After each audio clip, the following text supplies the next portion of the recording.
What's up, guys? It's another fantastic new week of football coming. Week 3 was again a fantastic week of football. We saw some twists and turns, a very fantastic week. Oh, we were doing so well there before I blew it. Anyway, week 3 was fantastic. We had some crazy games which we're going to go over in my week 4 predictions. Let's get to it. So we're going to start off with Thursday night. We have the Miami Dolphins at the Cincinnati Bengals.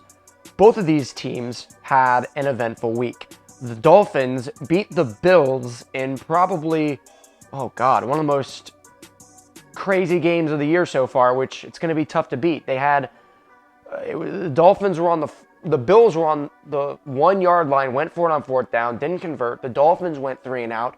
The infamous, which will now be infamous, butt punt, where the Dolphins punter punted it into one of the linemen's ass and it went straight up into the air for a safety. Then the Bills got the ball back, drove the ball down the field, but they inevitably ran out of time.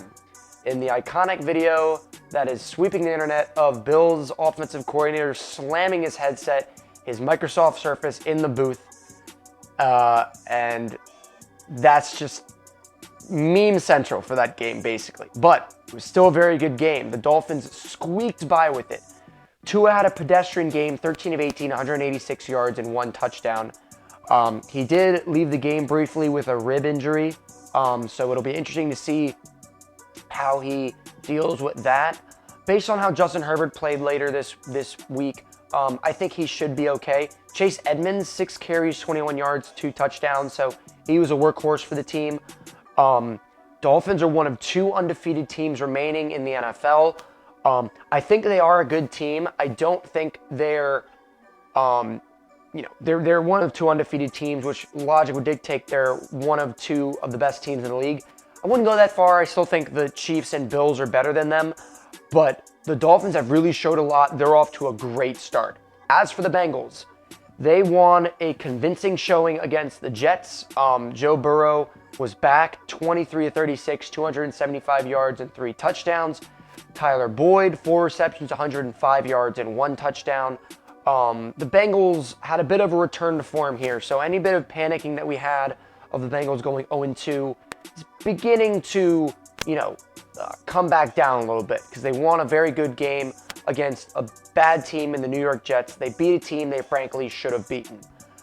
As for this game, though, I think it could go either way. This is another game that the Bengals really need to win because 2-2 is a lot better than 1-3, especially with how the Browns have been doing and how the Ravens have been doing. They're in a very difficult division right now. The Dolphins have the lead in their division. I'm going to be going with the Bengals on this one. I think that it's going to be at home. Bengals are trying to recover some of the momentum that they lost in the first 2 weeks.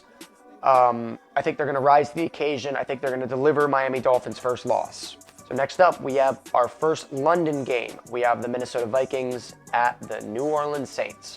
So the Vikings barely squeaked by with a very impressive win against the Lions. Dan Campbell going for it on fourth down. A ballsy move by the coach, which we love to see, by the way. He didn't convert. Kirk Cousins threw an absolute dime. Long pass, touchdown, sealed the game. This is what I was saying last week. You can't judge Kirk Cousins based on his primetime performance.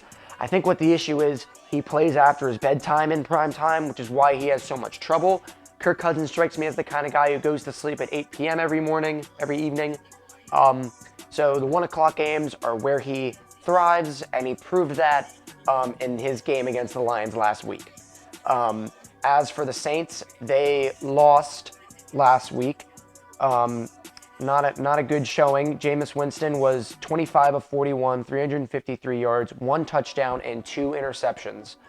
So it's starting to look like that hot start Jameis Winston had before he got injured last year was a bit of a fluke. He's been throwing multiple interceptions in these last few games. I don't think he's going to hit 30 like he did in 2019, but I do think he's going to throw a lot of interceptions and potentially may lead the league in them. As for Kirk Cousins, he was 24 of 41, 260 yards and 2 touchdowns and no interceptions, which is a good stat line for Captain Kirk there.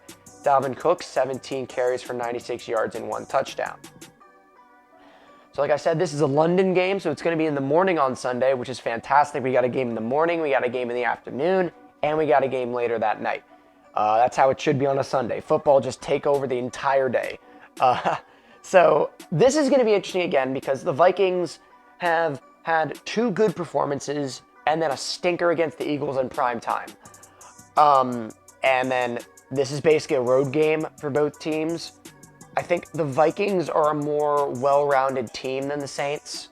I think the Vikings are going to take this one. Kirk Cousins is going to wake up bright and early with how early he goes to bed. He's going to wake up bright and early. He's going to be ready to play. And I don't think that the Saints offense is going to be able to keep up with the Vikings offense. So I'm going to be going with the Vikings on this one as well. All right, guys, next up, we have the Cleveland Browns at the Atlanta Falcons. So the Browns with another good win on Thursday against the Steelers. Jacoby Brissett still, doing his best to hold down the fort till Deshaun Watson comes back. The Falcons had a very good win against the Seahawks, getting their first win of the season. Marcus Mariota played all right. Cordell Patterson was their MVP. He had 17 carries, 141 yards, and 1 touchdown. He's proven to be a very, very useful tool for them. He's kind of having a career renaissance after it really didn't work out in Minnesota. As for the Browns, they had a lot of offense in that game. Nick Chubb, 23 carries, 113 yards, 1 touchdown. Amari Cooper, 7 receptions, 101 yards, and a touchdown. Jacoby Brissett, 21 of 31, 220 yards, and 2 touchdowns. So this is what I was saying earlier about the Browns in one of my earlier videos. They have a very good roster, and it just goes to show that they didn't need to get rid of Baker, because I think Baker's a better quarterback than Jacoby Brissett. Jacoby Brissett is a classic game manager. I think he's not going to carry the team on his back, but the Browns are tailor-made for quarterbacks like Jacoby Brissett and Baker Mayfield. Quarterbacks that just need to hold down the fort, make plays when they need to make them, and their above-average defense does the rest, and their skill players like Nick Chubb, Kareem Hunt, Amari Cooper, they do the rest. The Browns didn't need to backstab Baker Mayfield like that to be successful. I think if Baker Mayfield was still on the Browns, they have just as good a record. But that's neither here nor there. I think if Watson's rusty and he starts having bad games with the Browns, they're going to look like right idiots for doing what they did. As for the Falcons, I still think they're a lower tier team. They would cause quite a surprise if they beat the Browns, but I don't think it's going to happen. I think the Browns are too well-rounded of a team, and they're going to elevate to 3-1 as the Browns beat the Falcons on the road. So next up, we have another fantastic game with 2 MVP frontrunners. We have the Buffalo Bills at the Baltimore Ravens. So Lamar Jackson, I think, is a frontrunner for the MVP right now. I know what I said about him last week, saying that he needs to work on his consistency. In my defense, after his MVP season, his last 2 seasons, he has regressed. But it looks like Lamar is back to MVP form. He was 18 for 29, 218 yards, 4 touchdowns, 1 interception. But not only that, he had 11 carries for 107 yards and 1 touchdown. As of right now, Lamar Jackson leads the league in touchdowns and is 4th in the league in rushing. That is unbelievable.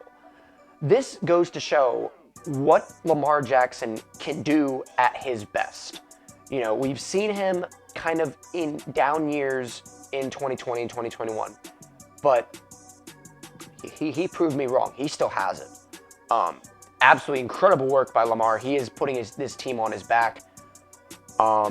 He must know it's the last year of his contract, and he's just balling out because now it's not even a matter of if Lamar is legit. I think he's legit. I think the one thing that is going to hurt Lamar is if he gets a serious injury and the mobility and the speed that he has gets taken from him. If he manages to stay healthy, he can be a force for years to come. But now it's going to be a matter of if the Ravens can keep him. Because if he has an MVP caliber season, he's going to want to be paid more than Deshaun Watson was. And are the Ravens going to be able to pay him? If they're not, they just lost an electrifying quarterback and the guy that holds their team together. The Ravens are built around Lamar Jackson. If Lamar leaves, they will probably run with Tyler Huntley, honestly, because Tyler Huntley is a pretty good quarterback. He's very similar to Lamar. They won't have to change their playbook, but Tyler Huntley's not Lamar Jackson. Nobody's Lamar Jackson. So this is going to be an interesting game as well, though, because the Bills are coming off of a very tough loss. I still think the Bills are the best team in the league. They were beaten by the Dolphins, but the Dolphins barely squeaked by with a victory. Josh Allen, 42 of 63, 400 yards, 2 touchdowns, no interceptions. So he's also in the front running for MVP right now. I'd say it's between Mahomes, Josh Allen, Lamar Jackson, and Jalen Hurts. I'd say those are the 4 guys right now that are in the running for the MVP. This game is going to be against 2 potential playoff teams. The Ravens were very, very clutch against the Patriots. They forced 3 interceptions and a fumble. And that's what you need from a defense. You need a defense that's going to be opportunistic, get takeaways, put your offense in positions to succeed. And that's exactly what the Ravens did. The Bills coming in on the road. It's not too far of a flight from Buffalo to Baltimore. It's going to be a very tough game. This game will set the tempo for who the top team in the AFC is. If the Ravens surprise the Bills, their power ranking shoots up. If the Bills win, they reestablish themselves as the best team in the league. Who's going to win, though? Gosh, I don't know. If Lamar keeps playing the way that he's playing, the Ravens are not going to lose another game. But again, that's not going to happen. There's no way he can keep up this 4-touchdown, 100-yard rushing and 1 touchdown streak. He did that against the Dolphins. It's just going to be a matter if he can keep it up. If he keeps it up, then he's going to be the unanimous MVP again, barring a huge injury again, obviously. So, with all that said, this is very tough, but I am going to have to go with the Bills. They had a terrible loss to the Dolphins. It was a very winnable game for them. And I think they're going to bounce back against a very good Ravens team. It's going to be probably the game of the week. If you're not a fan of either one of these teams, or one of your teams is playing at the 4 o'clock slot or in prime time, I'd recommend watching this game because you might see a sneak peek of a divisional round or maybe even the conference championship. All right, guys, we're going to get into it a little bit early today. I didn't bring the helmet, but we are going to be talking about the Commanders today. The Washington Commanders are going to be playing at the Dallas Cowboys. Now, the Cowboys had a very good win against the Giants. CeeDee Lamb, specifically, had a very good game. Tony Pollard had 13 carries for 105 yards. It seems like, man, Zeke might lose his job, man. Tony Pollard has really stepped up. Cooper Rush, 21 of 31, 215 yards, 1 touchdown. He has done a very good job holding Dak Prescott's starting job. He's 2-0, so he's doing pretty good. As for the Commanders, there's not much to say about their performance last week.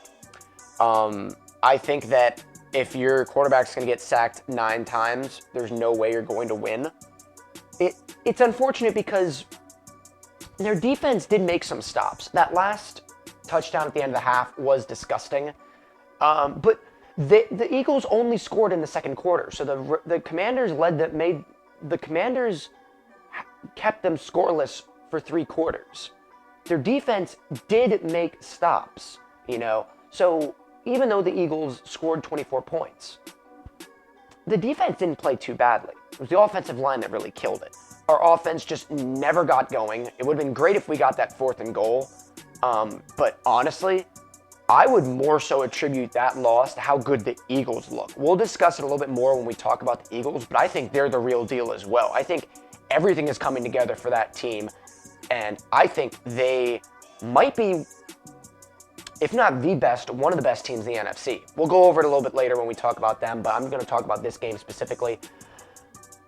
You never know what's going to happen with the Commanders. You never know what's going to happen with the Dallas Cowboys with a backup quarterback.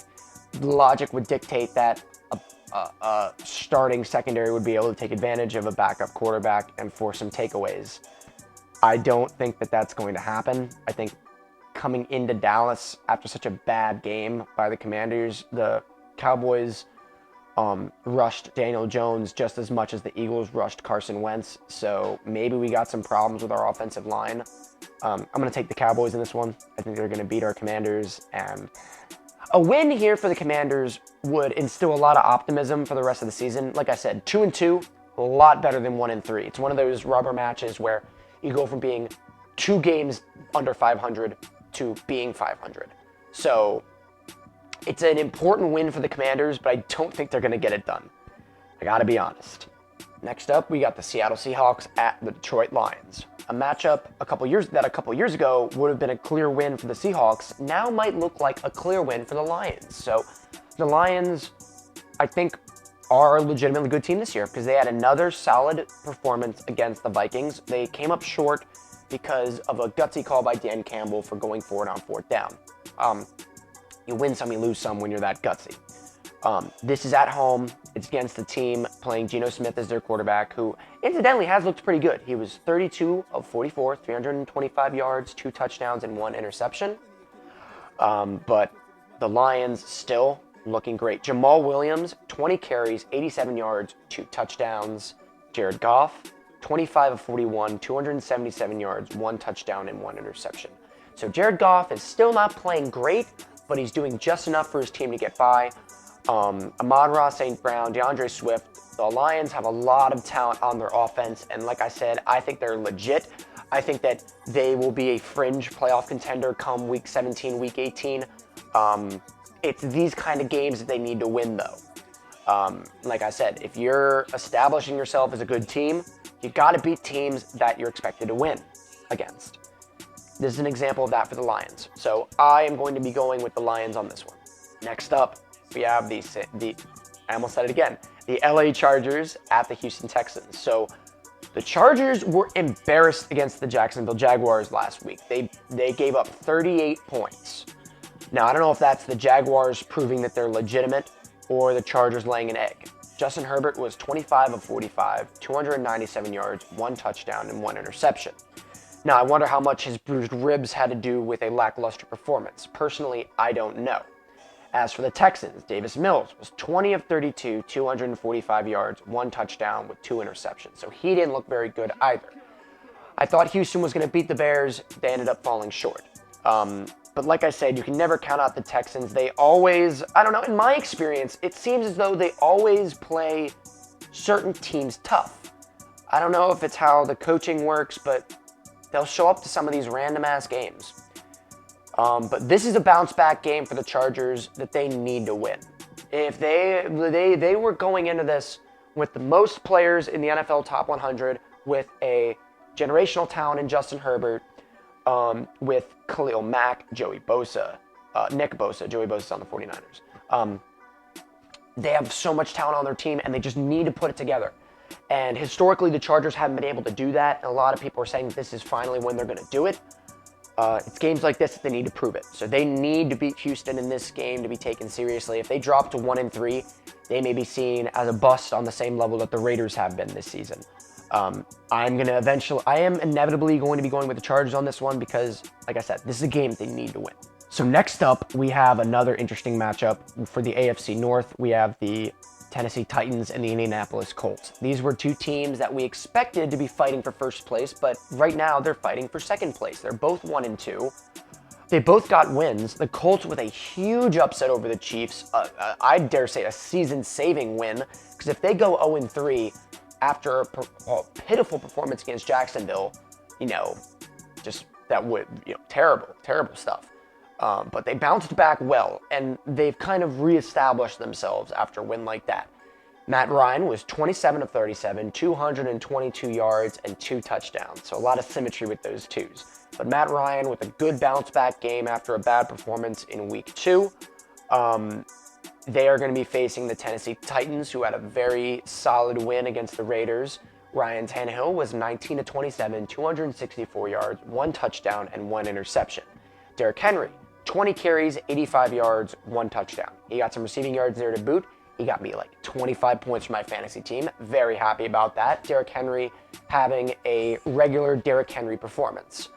So the Titans had a nice bounce-back game. The Colts had a surprising upset against the Chiefs. So which way does this go? This will set the tone for who is going to chase after Jacksonville for the division. It's so tough because, I have so much faith in Derrick Henry based on how I've seen him play in the past. But the Colts, again, looked very good in Week 3. This is going to be one of the bigger toss-up games, in my opinion. I think Ryan Tannehill is losing his. I think he's losing it a little bit. I think that this maybe is the last season as a full-time starter. I think Malik Willis will take over next season, especially if the Titans don't make the playoffs. God, it's gonna be tough. I'm gonna go with the Colts on this one. I think that Jonathan Taylor is gonna have a good game against the Titans. I think Derrick Henry's gonna have 150 yards and 3 touchdowns. It's gonna be a high-scoring game, but ultimately the Colts are gonna take it. That's what I'd like to have happen. I think that the Colts will take it, though. The Titans have played well historically against the Colts, just because it's a divisional round matchup, but I think the home team is going to take it. Next up, we got the 2-1 Chicago Bears at the 2-1 New York Giants. I bet you didn't expect either of those teams to be 2-1, but here we are. The Bears have not looked good, though, in these 2 victories. Well, for one, it was against the God, who did they beat week 1? They upset the 49ers, and then they beat a weak team in the Houston Texans. So they may be not as good as their record portrays them. Why do I say this? Justin Fields was 8 of 17, 0 touchdowns, and 2 interceptions. That is unacceptable for a starting quarterback. Whether he's a second-year quarterback or not, you should not. They only let him throw the ball 17 times.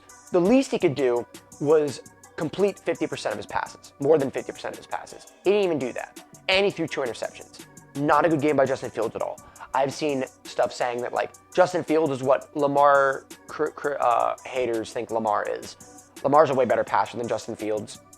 That being said, the Bears have never been good at developing quarterbacks, so I wonder how much of this is on Justin Fields or how much of it is on, the Bears organization.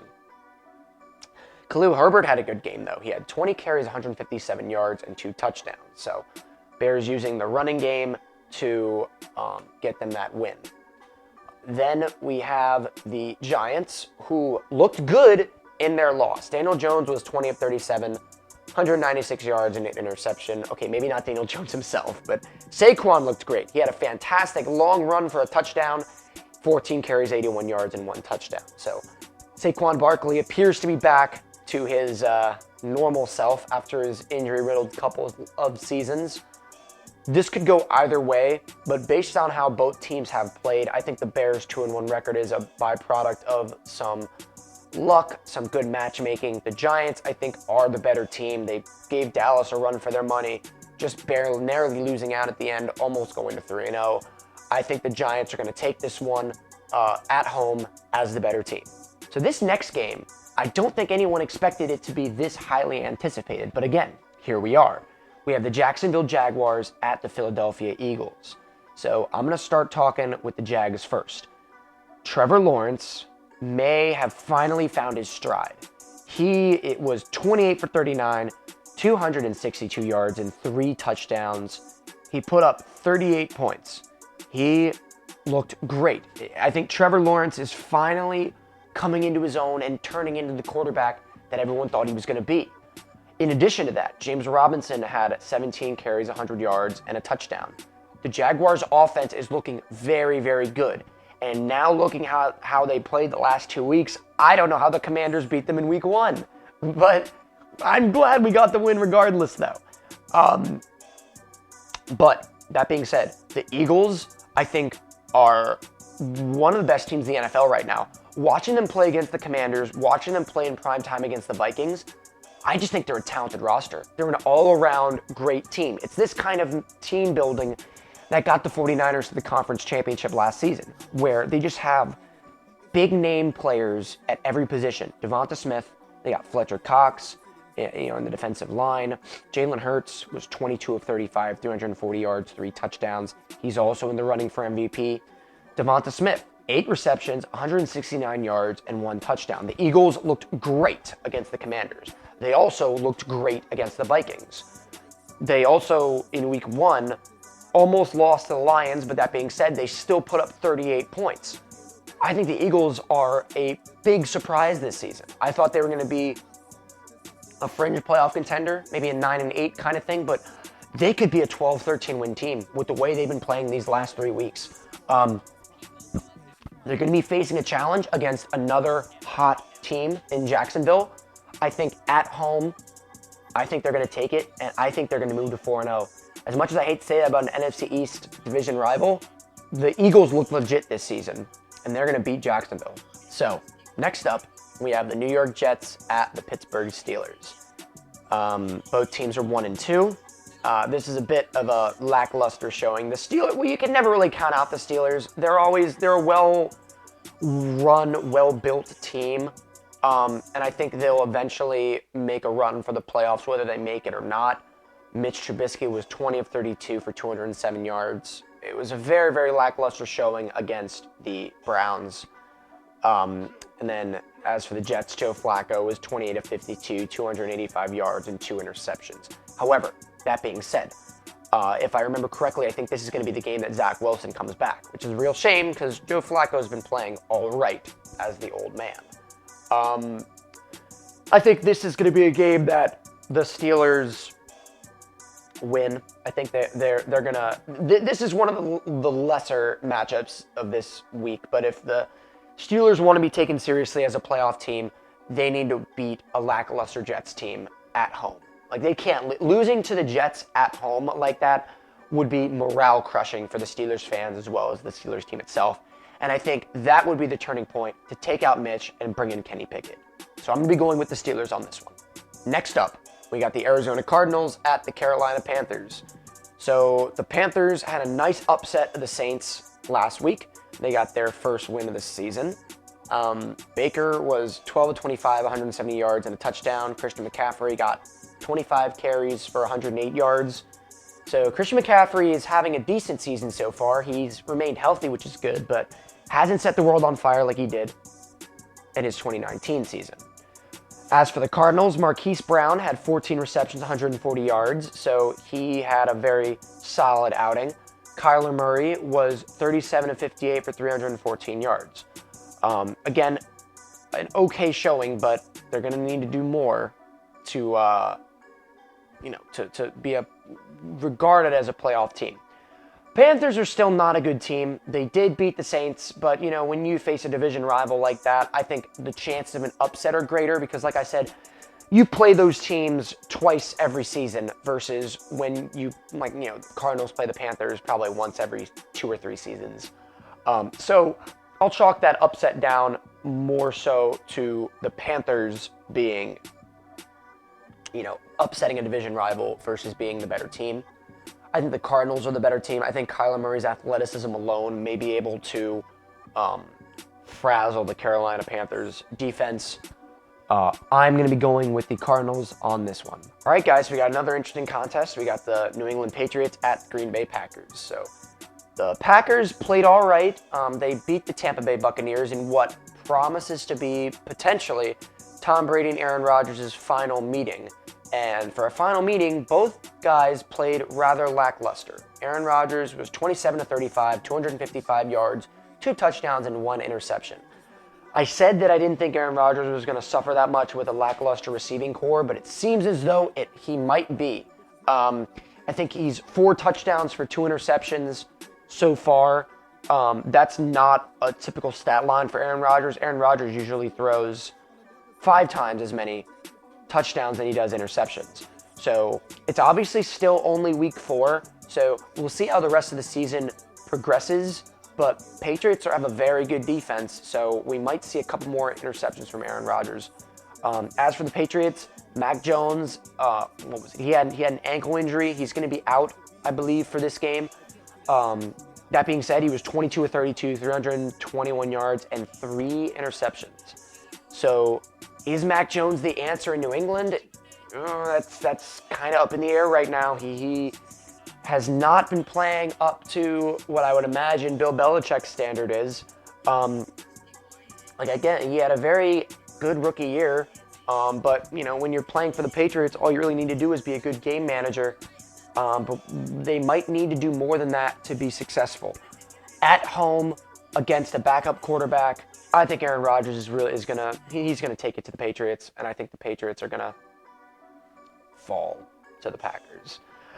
It's interesting. It seems as though while Bill Belichick manned the defense, Tom Brady manned the offense, and without Tom Brady, the Patriots offense is very lost.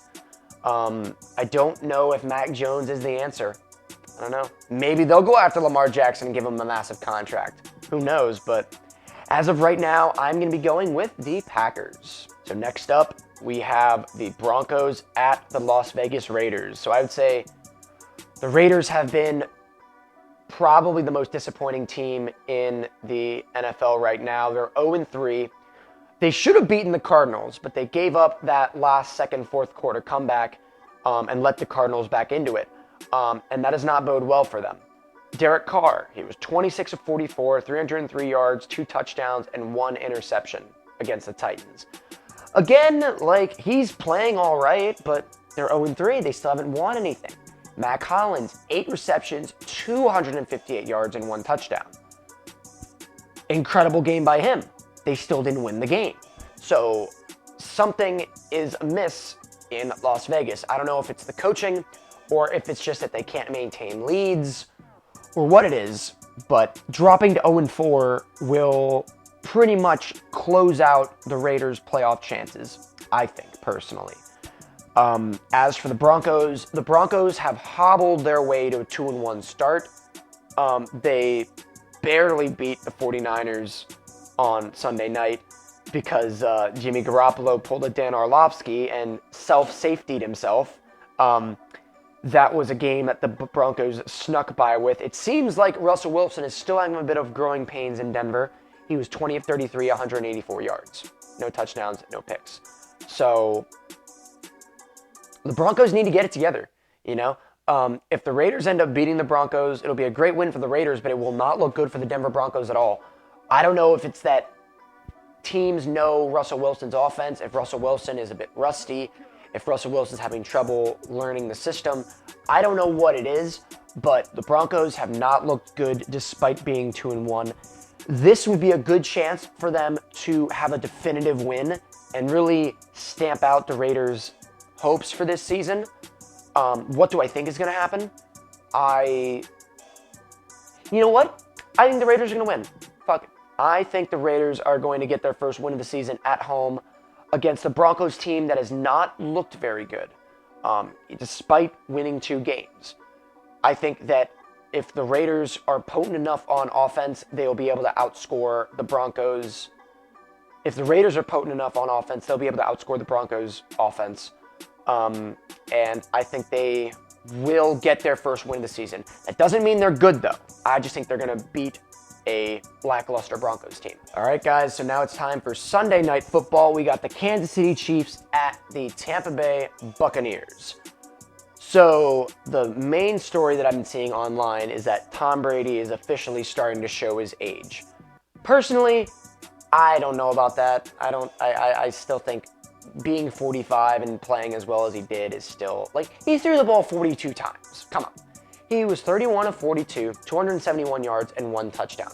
Even if this season is a step down, you still have to look at what his 2019 season was. I think Brady is just going to have off seasons. He's going to have up seasons. He's going to have down seasons. I do think this is going to be the end of the road for him finally. I think that family life is catching up with them. I think that he's proven all there is to prove. And if he has a lackluster season at age 45 and he's maybe one or done in the playoffs, I think that drive may finally be over and he'll finally realize that he needs to hang it up. As for the Chiefs, Patrick Mahomes was 20 of 35, 262 yards, 1 touchdown, and 1 interception. It was his first interception of the season. Patrick Mahomes is still one of the best quarterbacks in the league. He's still in the running for MVP, I think. They narrowly lost out to the Colts. They had a chance with that game-winning drive that Mahomes had the ball tipped and picked off from. They're still a solid team. They're still a Super Bowl team. I think they've proved that in these first 3 weeks. I think they're going to beat the Buccaneers even though they're on the road. I think that the Chiefs need to redeem themselves after a bad loss against the Colts, and I think they're going to rise to the occasion more than Tampa Bay will. So, last but not least, we have the Super Bowl champion, Los Angeles Rams, at the San Francisco 49ers. So, I think it's safe to say the Rams are not the Super Bowl powerhouse that they were last season. They're still a good team, but I don't think they are the powerhouse that they were last season.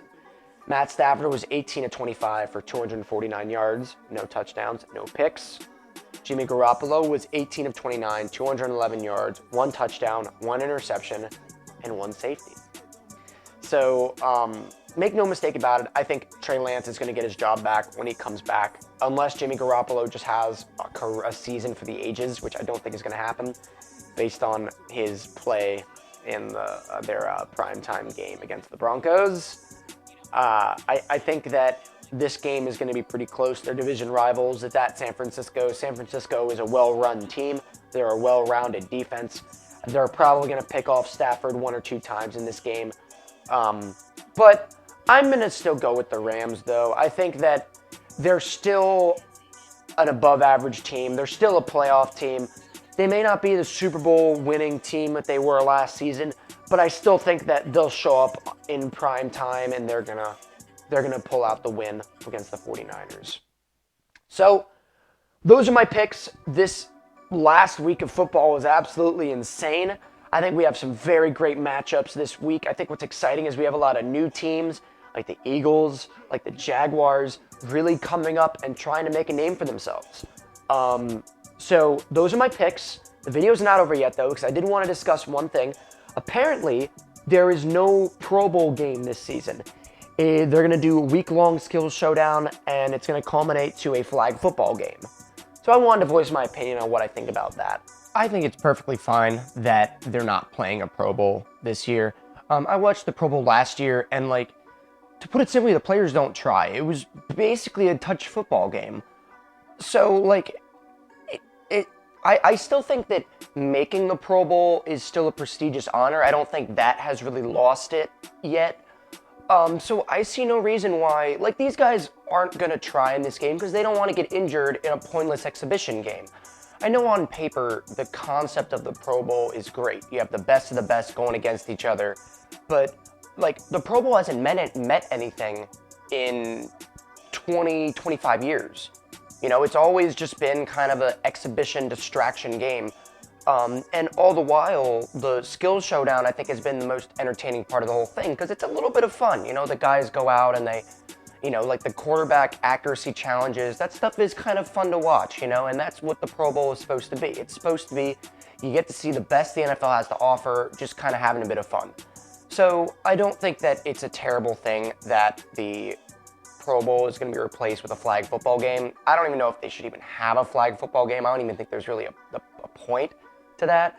I think they should have just kept it as the week-long skills showdown. But honestly, it is what it is. I'm not too pressed about it. But anyway, those are my picks for week 4. Thank you guys for watching. Take care.